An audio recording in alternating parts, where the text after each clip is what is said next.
Nag-umpisa sa halagang magkano, Jerjen? 150 po. 150,000 Pesos. pesos. 150 pesos. Kwento mo kung anong ginawa mo. Anong diskarte? Ano po yun eh, nung nagsimula po ako nun sa 150 pesos, tinikman ko po muna siya kung talagang papatok siya sa masa. Anong tinikman Yung leche mo? flan po. Leche tinikman. flan. Oo, leche flan. Nung natikman ko po, masarap po yung kinalabasan niya. Yung isa, tinikman ko, yung tatlo, binenta ko na po. So gumawa siya ng leche flan sa halagang 150. Opo. So, nung binenta mo, magkano mo na ibenta?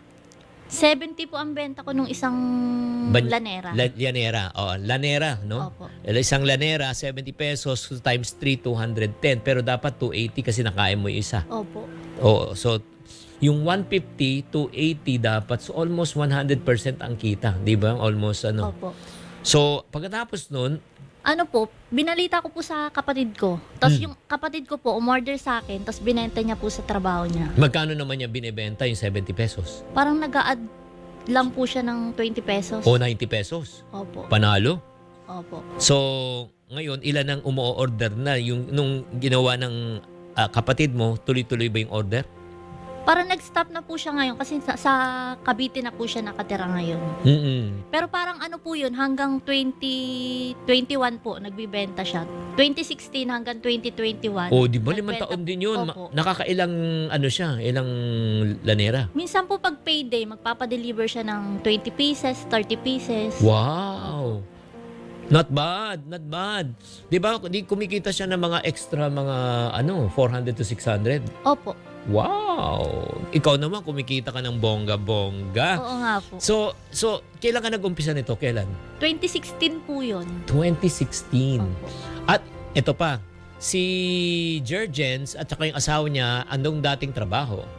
Sa factory po. Factory, magkano kinikita sa factory? Ano lang po kami dun eh, parang yung huli ko sa pabrika nasa 300 plus. A day. Opo, per day. So mga 400, mga per payday, magkano? Parang umaabot po siya ng, pag may mga OT po, 2,000 plus. 2,000 plus lang? Weekly po, ganun po. Weekly. So mga 2,500, mga ganon. Opo, 10,000 a month. Opo. Pero nung kayo ay nung 2016, nung kayo ay nagnenegosyo na at magkano na kinikita nyo, buwan-buwan? Malaki na po at nakakaipon po talaga. Kasi po nung time na yun, may trabaho pa po yung asawa ko.